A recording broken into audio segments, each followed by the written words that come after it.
again, we got so much space in there, and how do you address 100? Hi, everybody, and welcome to the Week 5 edition of Coach's Night Out, live from Town Square Social, 145 Public Square in Lebanon, open for lunch and dinner 7 days a week. Our sponsors for this program, and they've been with us for a good long time, Advantage Home Solutions, LLC, Donnie Self and Rob Painter, Kenny Salas and the hometown team of Keller Williams Realty, THW Insurance Services, LLC, Cumberland University Athletics, and the October 8th appearance of Tim Tebow on campus, and D.T. McCall and Sons, Lebanon, Carthage, Lafayette, Franklin, and Cookeville.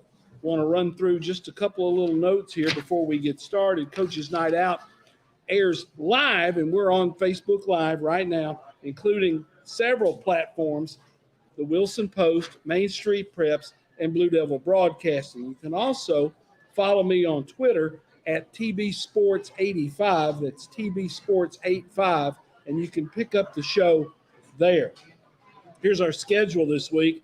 Thursday, Mount Juliet Christian gets a jump on everybody. They play Grace Christian at Ed Suey Field. On Friday, Friendship Christian at the King I wrote it wrong, at the King's Academy. That's a 6:30 Central game in Seymour, Tennessee. White County at Mount Juliet, Whites Creek at Watertown. Special ceremony at halftime at Watertown as the baseball team is picking up their state championship baseball trophies, rings. They're going to have a ceremony for that at halftime. Hillsborough at Green Hill on Friday night. That's homecoming. Wilson Central on the road at Hunters Lane. And Lebanon goes to Coffee County. That's a Region 3 6A football game. Lebanon back in the region. Chuck Gentry, as usual, my guest, head coach at Lebanon High School, to start the program off. Chuck, coming off a less than stellar performance last week, overtime 31-28 loss to Siegel. And when I talked to you and the other coaches after the game, there was nobody happy about that football game. Yeah, we definitely didn't play our best football game. Like I said, post-game, not going to make any excuses. Siegel made more plays than we did, and hats off to them. But a lot of mistakes, a lot of meat left on the bone, as you would say, I guess. And hopefully it's a learning experience, and we take it and grow from it and run with it.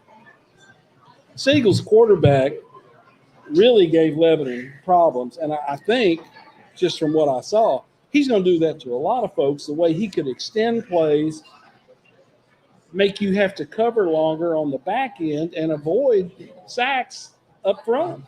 Yeah, he good football player, just a junior. Gave us problems last year, gave us problems this year, and he gets out of the pocket and runs right, runs left, runs backwards, runs forward, and then finds a running back backpedaling over there by himself, and makes it hard to cover that long, makes it hard to stay with your guy, not run and chase. And then we got a penalty for holding one time where this guy turned around and maybe we grabbed, maybe we didn't, but it just extends plays, and there's a lot to be said. That talked to a coaching friend of mine, and he said there's two things I hate to see in football. One is one that's double tight, dead eye, or power eye, and just going to come right at you, and you can't do nothing about it. And number two is a running quarterback that can run and throw and extend plays, and kind of Houdini back there, and you don't know what you're going to get. But hats off to him. He had a good game running and throwing, and gave us some problems. And offensively, we could have helped. We didn't play complimentary football. When we scored, they scored quick. When they stopped them, we didn't score. And special teams, we didn't have a stellar night there either. But it's just one of those. I chalk it up to it's one of those nights. Sometimes you have them and come out victorious, and sometimes you have them and you look back and just shake your head. And I'll be glad when Friday night gets here where I can snap and clear on that one, and maybe won't have to talk about it anymore. You figure going in, if Lebanon can score 28 points, you're going to be in pretty good shape. And that really wasn't the case. They just kept hanging around. Yeah, they, we get up 28-21 and feel like we've got some momentum, and they go score, get back down there 28-21, 4th and 1. And I think if you ask us 4th and 1, snapping the ball to Anthony Corral, and we've got numbers, everybody thinks that's a good situation. And, ends up, Ant kind of takes his eyes off of the ball where he's going, snaps a little high and a little hot. Next thing you know, it's 1st and 10, Siegel, and now the momentum we had is gone. And then again, I told the kids this. We were talking about kicking the field goal in overtime. The penalties on them, we get it close, and we felt like, all right, let's just keep the ball in their offense's hands. I wish I'd have called timeout and calmed the troops down a little bit and talked it through, and maybe different personnel, different play. Anthony was cramping, and so we kind of didn't want to give him the ball because he's afraid he might cramp in the middle of it. And so just one of those deals that for I don't know how many days it is now, 4 or 5. We've sit here and talked about it and second guessed, and we tried to put it to bed, but until Friday night gets here and we kick off, it's kind of hard for me to put it to bed. Joshin James, starter at right guard, came out, went back in, came out again. He's got a bit of an ankle issue. Got an ankle issue. Goes back to doc tomorrow, I believe, and tried to practice a little bit today. Don't think he's ready, and we'll see what happens. But don't expect him to play Friday night. What is the change there in the offensive line? Well, Keegan Clark started at right guard for him last week. Keegan will play in there some, and we may do some other things, shifting some other people around, but we'll just have to wait and see. Practice early this week as you prepare for Coffee County, which is a big region game. That one's big. You're preparing for that game. And practice doesn't start out very well this week, does it? Monday we had a decent day. Of course, it was different because we had a JV and a freshman game together at home versus Gallatin, and we did win both of those. So it was good, but kind of hard to get all that going and have meals and practice and everything. So kind of a lighter day, but it was a good day. Yesterday, coaches said it wasn't as bad as I made it out, but I wasn't happy. I didn't sleep well last night.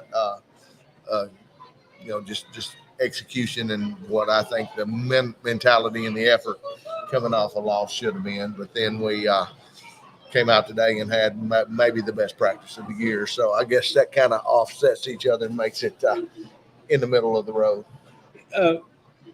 Effort, enthusiasm, a little bounce. That's what you're looking for in practice. Always, excited to be out there. Not like we're there pulling teeth, but excited to be out there and wanting to be out there and, getting after each other, trying to make each other better, not going through the motions. And sometimes you get caught doing that as you think you're practicing hard.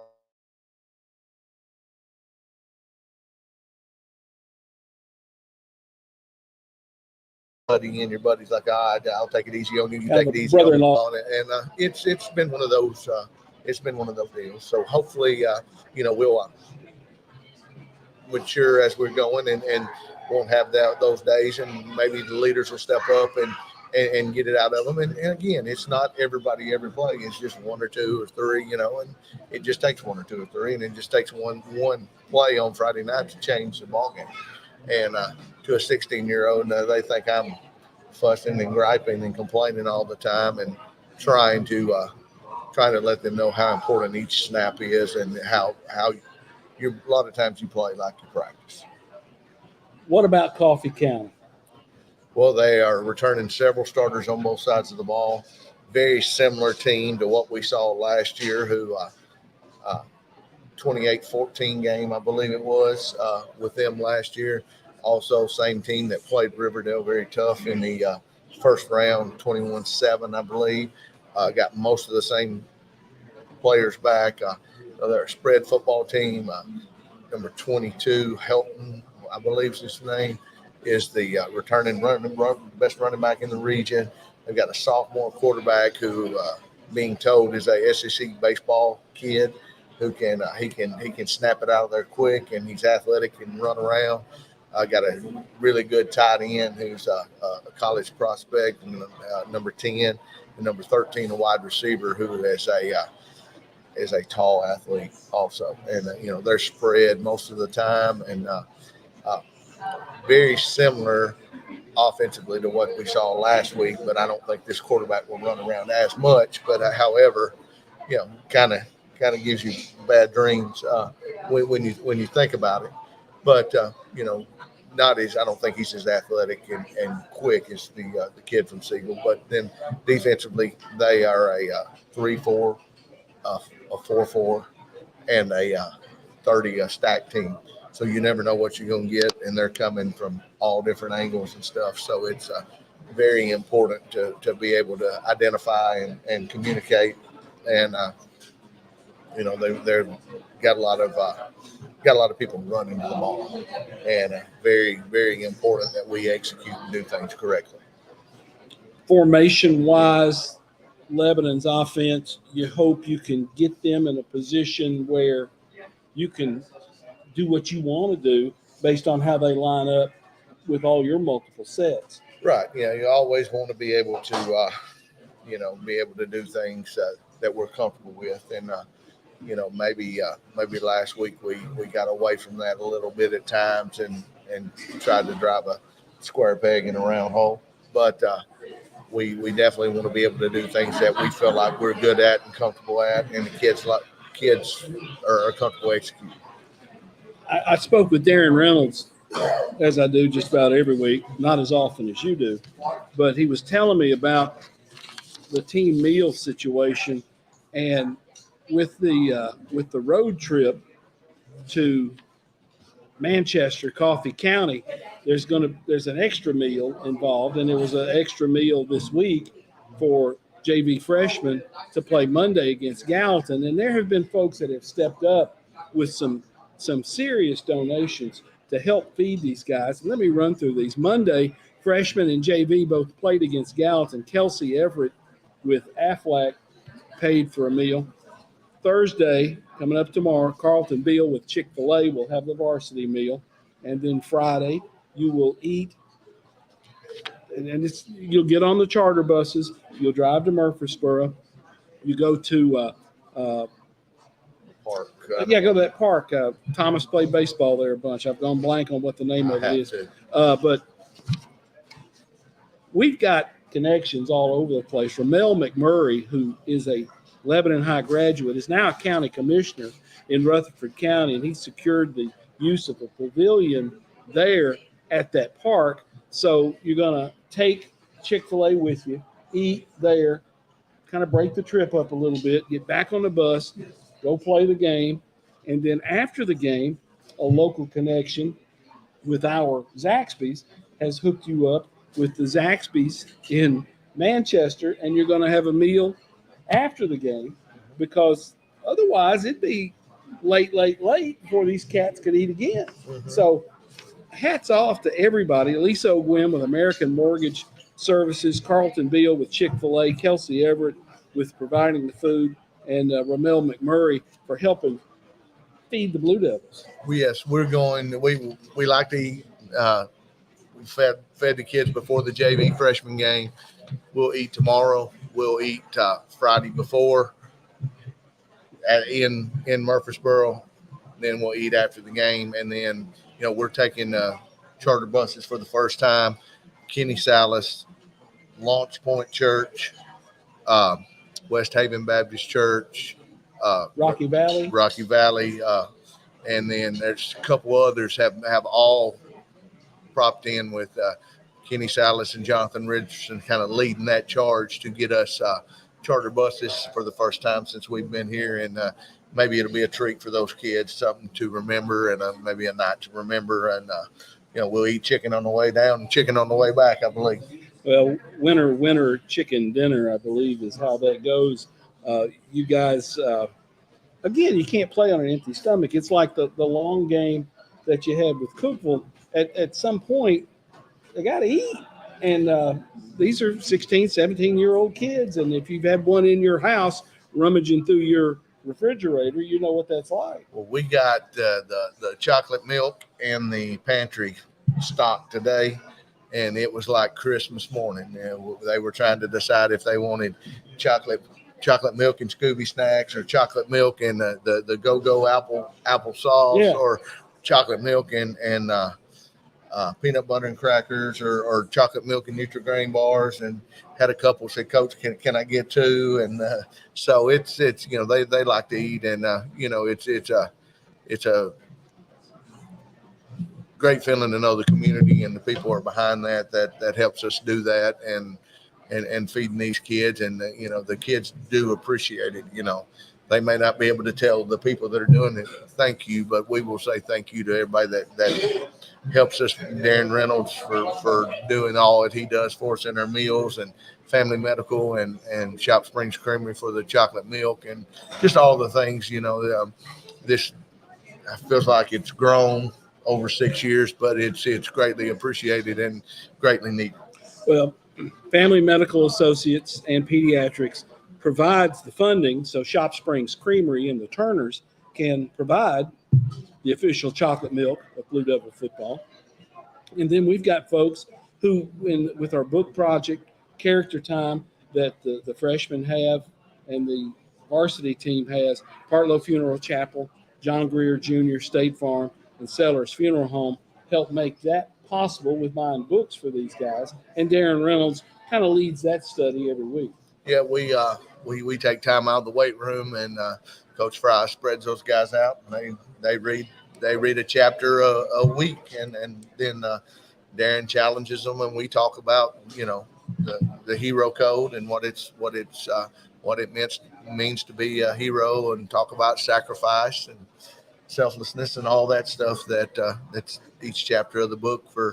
It's a 10 chapter book, and we're 10 weeks. Chuck, we can't really overstate really the importance of this football game with Coffee County, can you?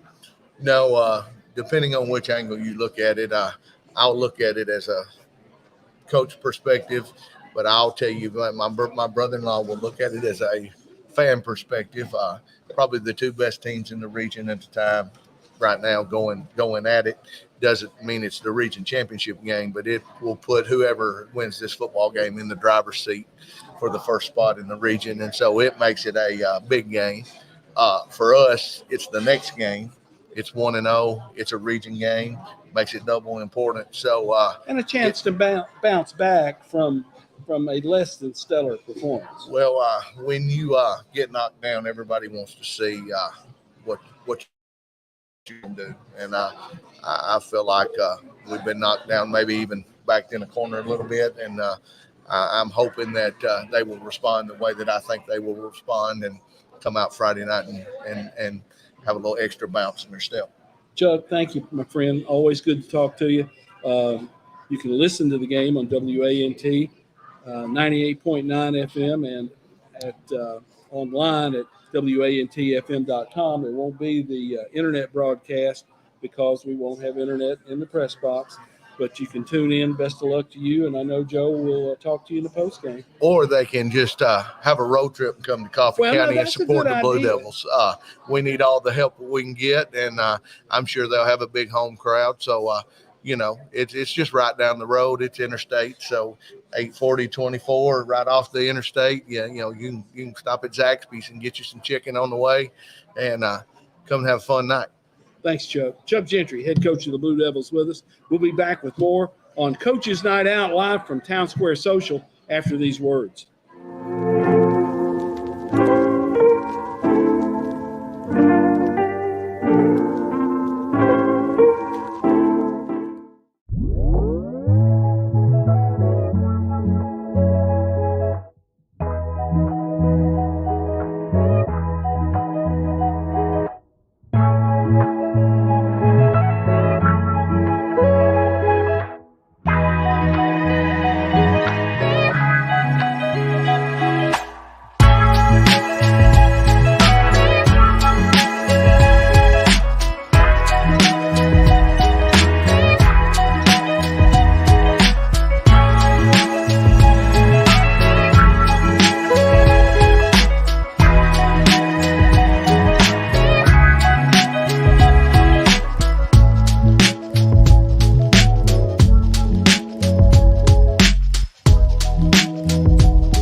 segment 2 of the Week 5 edition of Coach's Night Out live from Town Square Social, 145 Public Square, Lebanon. And thanks so much to all of our sponsors, DT McCall and Son, Cumberland University Athletics, THW Insurance Services, LLC, Kenny Salas and the hometown team of Keller Williams Realty, and Advantage Home Solutions, LLC. Tim Mathis, head coach at Cumberland University, with us here in the second segment, as he always is. And Tim, it's been certainly a different last 10 days or so with the passing of Marcus Webb and the automobile accident, canceling the football game down at Reinhardt. You made the decision in dealing with this situation as best you could.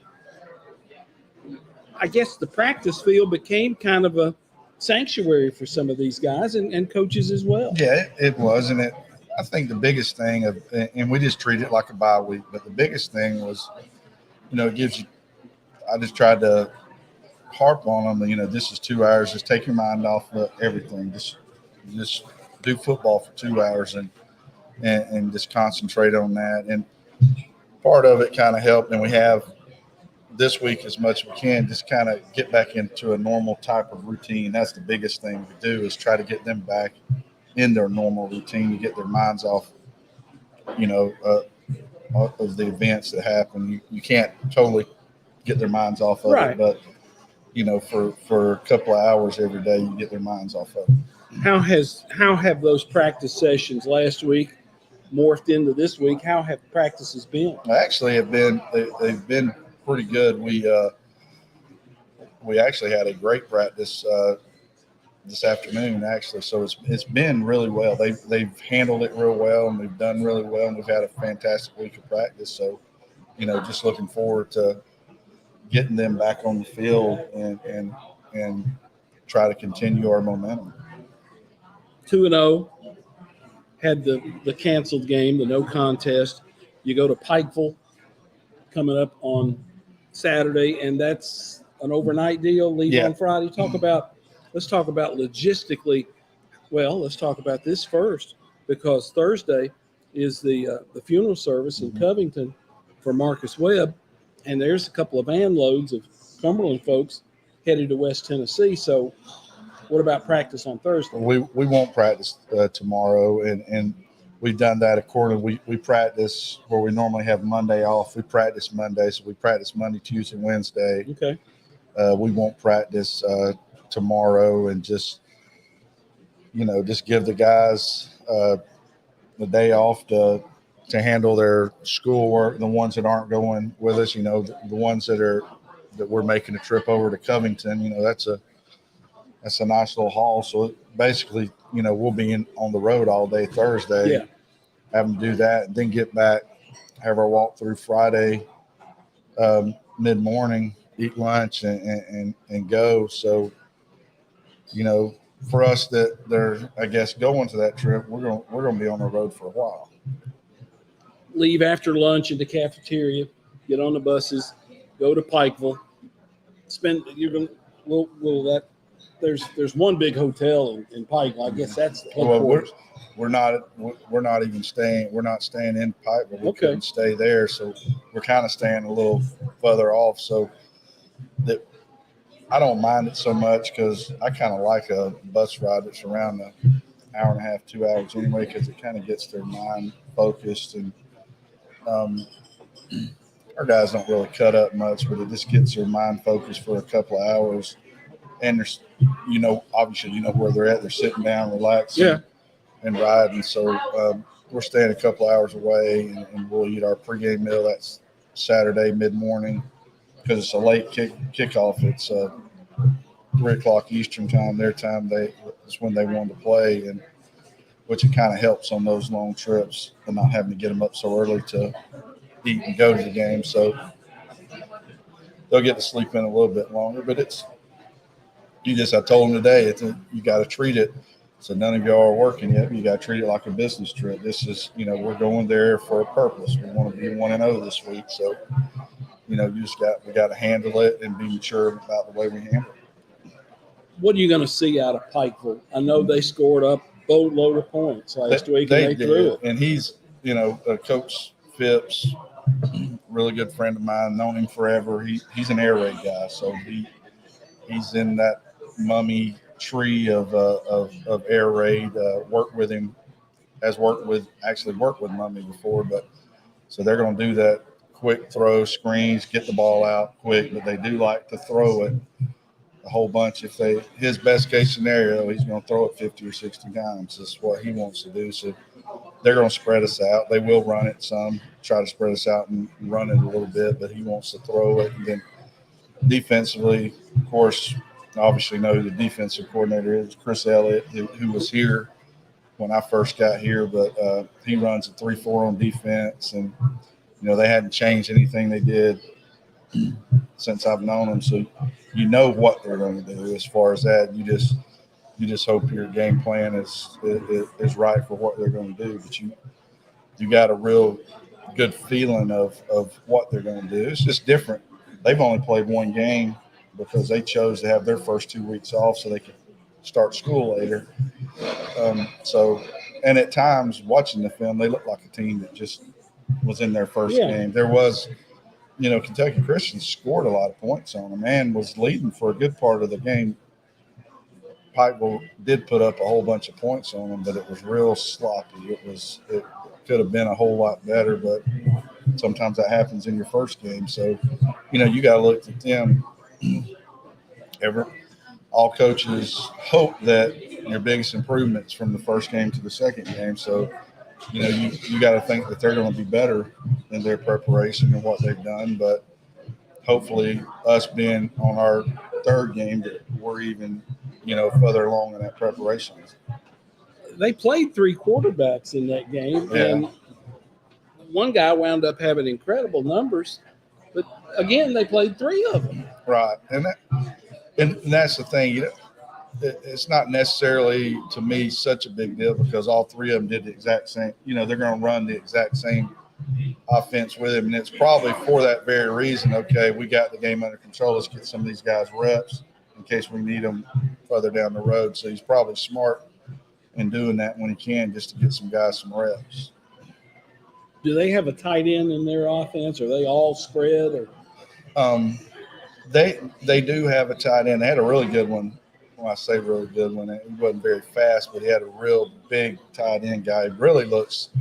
He's more of a blocker type guy. He looks like he's an offensive tackle standing out. He's about 260, 270. He's a big old guy. But they do have one, but they don't use him all the time. As in my conversations with you, excuse me, I knew that Shaw Niblett had left the game with Weber International. Didn't know what it was until we talked, and it looks like Shaw has messed up his other knee now, and he's going to be out. He'll be out the rest of the year, which is such a shame because he worked so hard. Came back last year kind of early and wasn't his self, but he was back to being, he was an integral part of our offense and was a good receiver for us. So, that's going to be, you got to treat it. It's the next man up. Somebody else has got to step up and he was playing on special teams too, returning kicks, returning punts. Right. So you've had to move some folks around. Move some folks around, and we got some guys that we've moved in. We got a freshman that we were probably going to redshirt, but we're going to end up playing. It's a dynamic athlete. He's phenomenal athletically. Bryson Hill that will play at receivers. He'll do some of the return stuff, and I mean he's as good as we've been at our return stuff. He's probably next level as far athletically. I mean, he's a threat to take it to the house every time he touches. Where's he from? Rome High School in Rome, Georgia. Seems like I remember. And he's a really good. He was a running back at Rome, and we moved him to receiver. The reason we did because our running back room was so loaded. He probably in a year or two he's going to be a running back for us. But we moved him out there, and he's done a phenomenal job. And with Shaw's injury, we just let's put him. Shouldn't Shaw's leadership and just being older, yeah, we're going to miss that. But Bryson's a heck of an athlete. Health-wise, coming out of that football game, other than Payne, who was injured in the automobile accident, and Shaw, are you healthy otherwise? We are. I don't know how many snaps Corey Johnson's going to get. He's got a knee that's bothering him. It's nothing bad with it. It's just got a bruised knee that's kind of bothering, and we're hoping we don't have to use him. And because Nick Burge is more than capable of filling in. So, and if there's a spot where you do have depth, right, it's a running back. So, if Corey had to play, he could play.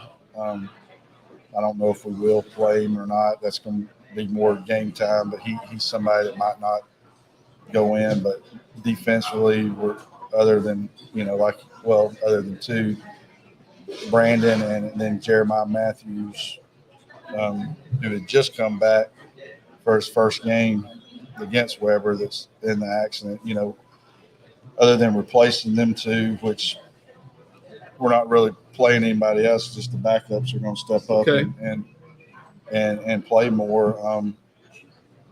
We're playing with the same team that we played against Weber.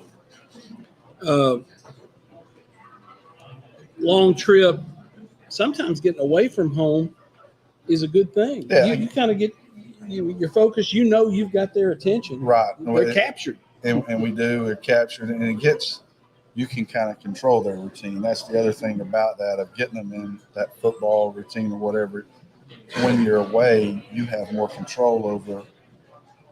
Because when we're on the road, we more or less have every minute on a piece of paper. So we've got all their time accounted for and all that. So it kind of helps, because you got it even more structured when you're on the road than you necessarily would at home. So I think that actually might be a really good thing, especially with all the circumstances. It might be a really good thing. Mid-South Conference play, first game in the conference, and you would love to get a leg up on everybody else. That's the thing. And all we've been stressing to them all year is just, as we go to each game, we just want to be 1-0 each week. You don't look at, the big picture, long term. If we're just 1-0 each week, obviously we're taking care of business, and you want to get a leg up on that. And the ultimate goal is to have a chance to win the conference. And we kind of slid in and started that purpose this week. I'm not sure if we necessarily deserve it yet, but we'll take it. We're receiving votes this week in the top 25. So that has to be part of it too, because you got to get to a certain spot in the polls to get the automatic bid too. So hopefully we continue that process. Looking, as sometimes we have to do, looking beyond the Pikeville game and the Tim Tebow appearance, it comes up October the 8th. Again, a big day, a big weekend for Cumberland, because that's homecoming. Mm-hmm. And really they're planning on a huge crowd at Noakes Lasser when Tim Tebow starts his remarks at 2:00. Right. And it's going to be a big day for a lot of people coming to see him, because it's a unique opportunity, for Lebanon and to have somebody like that come and speak, and big for our crowd. And then, you get to the football game, and then you even start looking at the Mid-South Conference coming out of these non-conference games. Everybody, I think, but two teams are undefeated right now. Campbellsville's one of them. They started 2-0, and so all these games are going to matter. But that's going to be special. Having him there for everybody. Again, like I told you, we won't really get to be a part of it, but the chance for all those guys, anybody that wants to come and hear him speak, I think it'd be phenomenal. Well, and that's why the kickoff has been backed up to 4:00, mm-hmm. because you have to allow teams 90 minutes mm-hmm. on the clock to prepare to be able to go out 90 minutes before actual kickoff to get ready to start your stretch and do everything you do. It'll change your routine slightly, but it's not such a huge deal, is it? No, it really, with the timing of it, if what they did, it's really not going to affect when we go out and all that. It's just, we'll be dressing, going to run out right when he gets through. So that's the thing. We won't be able to, just because, we talked about it with this week about being routine. We don't want to change our routine for a game. Right. For all that's going on. So it won't affect. It's just we won't be able to take part in getting a chance to speak with him or anything like that. Well, again, it's homecoming weekend, and they can have all the dances and the parades and things like that they want to have. But at 4 o'clock, it's up to the football team to come through. We're going to make it an awesome day or a not awesome day. With that is, you want to anybody. There's nobody that I don't care what you're in, middle school, high school, college, whatever. You want to win homecoming, right? That's that's just something special because first of all, a lot of your alumni come back, so you want to put on a show for them. So that just puts even more pressure on making sure that night's even special because we want to finish the whole night on a winning note. Well, there's been some changes on campus. I know the Memorial Hall renovation, the entranceway out there, that's almost finished or practically finished. So when the alums start rolling in for that homecoming weekend, they're going to see something special there on campus. Campus is what they've done to the front of Memorial Hall is, when they first started, you're like, because historic building, but they made it looks absolutely sharp when they finished with all the landscaping. That I can't imagine an alumni that won't just be so proud of what it looks like. Tim, as always, thanks for the visit, pal. We appreciate it. Best of luck. Have a good trip up to Pikeville. Thank you. Go Phoenix. We'll be back with our final segment with Brad Devman, head coach at Wilson Central, after these words.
final segment of Coach's Night Out, live from Town Square Social.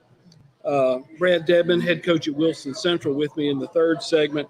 Our sponsors, Advantage Home Solutions, LLC, Rob Painter and Donnie Self, Kenny Salas and the hometown team of Keller Williams Realty, THW Insurance Services, LLC, Cumberland University Athletics, and the October 8th appearance of Tim Tebow, DT McCall and Sons, Lebanon, Carthage, Lafayette, Franklin, Cookville. Brad Debman with us. Brad, it's been a rough start so far to the season, and you've had kids get beat up and get hurt. How's the effort been in practice with your guys? Effort-wise, it's been really good in practice-wise. We had the one game against Green Hill where the effort probably didn't show on the field as well. But, last week against Springfield, our effort showed back up. And, hats off to those guys. We challenge those guys all week long that, you got to turn out and play no matter what shows. You got to do what your job is. And our guys responded well last week. You got up on Springfield early. Got some points off a turnover, right? You got some field position? We did. We got the turnover early. Unfortunately, we didn't score off that play. But we gave us the field position part, which allowed them to punt back and, give us a really good field position. Was able to drive it down, take an early 7-0 lead. And, unfortunately, the next series-wise, they had their big quarterback they've got, drove it down and broke a few tackles, made a big play up there, and ended up making it 7-7 there. So, I mean, it was a really good first half wise. Second half, we probably come out and they made a few adjustments that we may not adjusted to. Our adjustments, they kind of counteracted what we were doing, and they made some plays in the second half. That Crenshaw kid that plays quarterback for them is really kind of a different bird, isn't he? He's as good as anybody. He's a big runner kid, and he can turn it up. He's got a little more speed than what you give him credit for. He's just hard to bring down once you get there. You get to his legs, and he can stiff arm you and put you off and make some plays that way. And his big improvement from this year to last year, which his arm was pretty good last year, but his accuracy was so much better in this game than it was last year for him.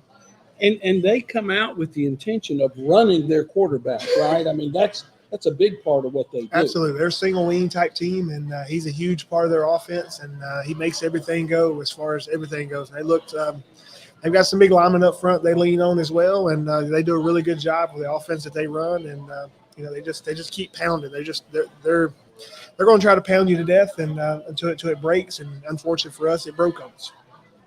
Now, when you say single wing, he's taking the direct snap, a couple of blocking backs, one side or the other, unbalanced. There's some unbalanced type things there. He's doing that. He's got a really good running back with him as well. I think their starting running back was hurt against us. They had to use their backup guy, and it's not much drop off between the starter and him. So I mean, they've got a 3-headed horse there that they ride pretty much. And you were telling me before we went on, you had an opportunity to maybe get a pretty good lead on those guys in the early going. We think so. We got that early turnover. We had the ball on the 25, I think, going into it, and ended up with our first play. We had a holding penalty, which brought us back. Once we get that penalty, it's hard for us to overcome it right now for whatever reason, and so we ended up having to punt the football back there, and then we was able to hold them 3 and out that next series and drive that next series on down. So. Tavin Harden had a big say in that. Ethan Kimes, Jay Snooble, their running backs wise, and their big guys up front. They blocked really well in the first half. You've had because of the injury to your starting quarterback, he got hurt in the Lebanon game. You've had to throw Mayfield out there, the sophomore. In a perfect world, he'd be backing up and doing JV for you, but it's not a perfect world. Absolutely. How has he responded to what's been put on him? He is responding really well. He comes to practice every day. He comes ready to work every day. He comes with questions every day, which is a huge point. He don't mind asking the questions of, hey, when I see this, what should I do there? He's learning on the fly. Every week he has improved. Even from when he took over at the Lebanon game, coming into the Green Hill game, he improved. He was probably our best offensive player that we had in the Green Hill game. Then going into the Springfield game, he made leaps and bounds. I mean, I think this week will be no different. I think he'll make a few more leaps and bounds. It's tough at this level of football for a sophomore to play really anywhere on the field, but at quarterback, it's especially tough. He's got a good background though. His dad had coached. His dad used to be That's the principal right. Yep. at Wilson Central, but he's got an athletic background, family, and I would think he'd be the kind of guy who would say, "Okay, it's my turn. Let's go." Absolutely. He's rallied the troops. I mean, he's done his job of leading our team. When he first got in there, he was probably a little big-eyed that time. He had to go in the Lebanon game, but every time, he's taken more and more on. And, just even in practice-wise, he's taken more and more on of how we run our offense. We've had to dial some things back early on, but we're able to kind of like open it back up just a little bit. So, I mean, he's done really well, and I've been really happy where he's at right now. Well, with a couple of guys working on the offensive side of the football in Trey Eric and Zach White, he's got some guys in his ear who really have been down the road before. Absolutely. This ain't our first time coming down this road. And, none of those guys, as far as Coach Eric or Coach White, Coach Show, we've all had to be in this situation at some point in time. And, we probably got a helter-kelter out of the Green Hill game, out of what we really wanted to do, trying to add a few more things into the offense. I think it will be better, but it ended up backfiring a little bit. So I'll take the blame on that part. But our guys, he's come in, and our coaching staff has revamped what we do, went back to the basics, and and we've become a better football team because of it. Well, and it's still early. You've got Hunter's Lane. You go to Hunter's Lane on Friday night, region football game. They started, if I remember right, they started out 2-0, but they've lost 2 in a row.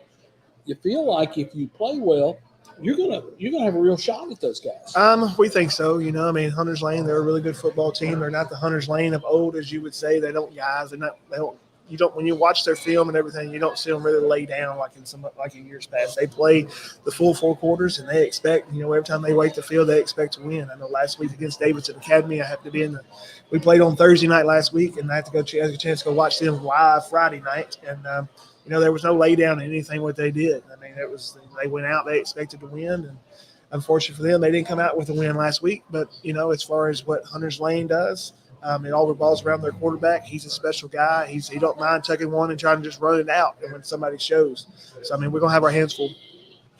Is part of the thing against a quarterback like that is maybe keeping him in the pocket and not letting him get loose? That's the plan. We're trying to put as much pressure, make him get off his spot and do some different things on that order, and trying to keep him hemmed up as much as possible. Make sure he don't get outside and roll around. But we got to make sure we maintain our gap. So when we do get that outside pressures and things like that, that when he steps up, we're able to make the tackle on him. Defensively, what are you going to see out of Hunter's Lane, Brad? We're going to see a 50 front, very similar to what we do. I think it's going to be ran a little bit different. If you do, I'm assuming that they'll be probably a little closer to ball than what we play. And at least that's what they did last year to us. And I expect a little bit similarities of what they did last year, but it may not be. But, as far as that, they run around. They've got speed all over the field. Lineman-wise, I'm impressed with their defensive line up front. They're an athletic bunch, and there's a couple of guys that do what they're supposed to do. They're supposed to maintain those gaps, and that's what they do, and let their linebackers run and make plays. I would bet you're the kind of guy who you look at a lot of film, but if you can see somebody live, that's a little bit different look, and you really get a feel for who you're going to play if you can see them in person. It is. It gives you just kind of a speed factor. The speed factor don't show on film as much as some things, and you can kind of get a gist of what their football team is about. Who they rally around and things like that. From seeing things in the huddle, when you see them meet on the sideline and things like that. So you kind of know who their leaders are and who to look out for a little more. It definitely helps out, especially when you're watching that film also. Did they play at Hunter's Lane last week? They did, yes, sir. And it has been a long time since I've been there. I could tell you a story about headsets and that WLAC radio tower off in the distance and interference and all that kind of stuff. But a pretty nice setup over there at Hunter's Lane the last time I was over there. And they have had a history. Maybe it's been a little while, but football's still a big thing to them over there. Oh, absolutely. Coach Woods, he does a really good job with his guys. Like I said, last year, you could see where they was wanting to let down a little bit early. This year, you don't see that in any of the films, no matter what the score is. The Mount Gillett got on them pretty good, but there was no different in what they were trying to do. They still played hard. They're still running to the ball, trying to make tackles wise, and offensively wise, they're still trying to get the ball downfield. And so I mean, that's just what they do, and that's what they're always going to do, I think. Have you got a couple of things in mind that, hey, Wilson Central needs to take care of this for us to be where we want to be in the fourth quarter? Number one is we got to own the line of scrimmage. It doesn't matter if it's offensively or defensive. We've got to own that line of scrimmage, and our big guys have got to take over. And that's kind of what we've preached all week long. We've got 4 of our 5 that was returning from last year. The 5th one has actually played in a lot last year as well. So I mean, we've got to lean on those guys. They've got to latch on the blocks and stay on blocks. I ain't gonna say that we don't block. We have our blocking lines. We probably just don't stay on them long enough. But we normally headed to the right spots, and we've got to stay on them just a little bit longer to give our backs a little bit longer to get through the hole. And our backs have got to break a few tackles on offense wise. We've got to be able not to have that first guy bring us down. We've got to have that second, third guy to bring us down. We got to continue that. Defensively wise, we've got to not give up the big play. Pretty much if you take our Achilles heel on defense wise is we can't stop the big play. The jump ball, we've had a hard time knocking down and things on that order. So we've got to do a much better job of staying back in our coverage and knocking that ball down or maybe making the pick there that we haven't got. So I mean, we got to win the turnover battle as well. And as a guy who played in the line himself, you take great pride in how they play on both sides of the football in the line. But if an offensive lineman can get a back out into a one-on-one situation, you've done your job. And at some point, the back's got to make a guy miss every now and then or run through him. Absolutely. Our guys have made that happen. We just hadn't made that one guy miss. We haven't had that big chunk play in our offense. It's hard right now. We're just having to grind it out. We're in that 4 or 5 yard range, 3, 4, 5. It's hard for us right now to get that 20, 25 yard play. But we got to try to figure out a way to make those happen. We did a story in the Wilson Post early on in the first week of the season about Esteban Guitardo, your kicker, who spent the summer in U.S. Army boot camp, and he's trying to get his future taken care of. Absolutely.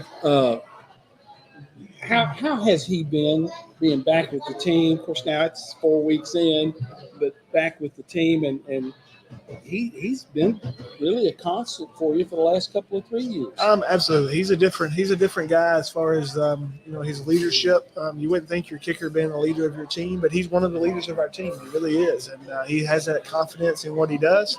Matter of fact, he come to me this week saying, "Hey, how can I help the team other than just kick? Can I play a position?"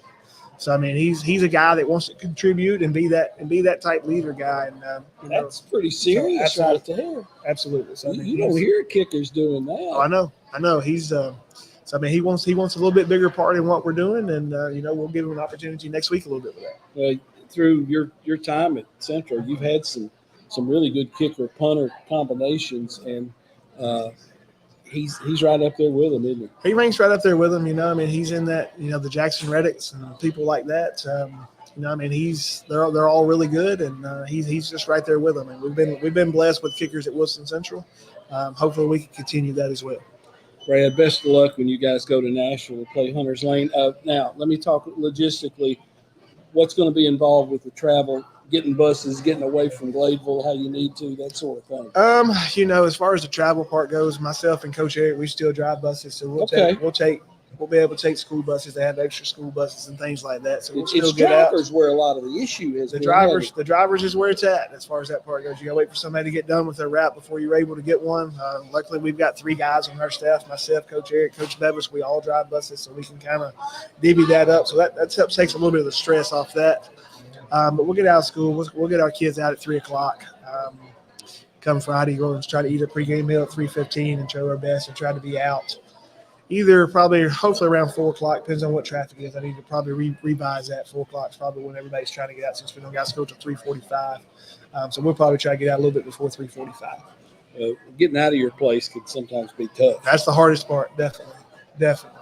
Hey, again, thanks for the visit, pal. Yes, sir. Best of luck to you guys against Hunters Lane. Thanks, sir. I appreciate it. Brad Debman, head coach at Wilson Central, here as we wrap up the Week 5 edition of Coach's Night Out, live from Town Square Social, 145 Public Square here in Lebanon. thanks for being here. We appreciate it. And tell your friends that it's going to be on Facebook Live and several other platforms where you can, while you're supposed to be at work tomorrow and Friday, you can also watch the show. So thanks for being with us. For Justin Kulik, I'm Tommy Bryan. I'll talk to you later.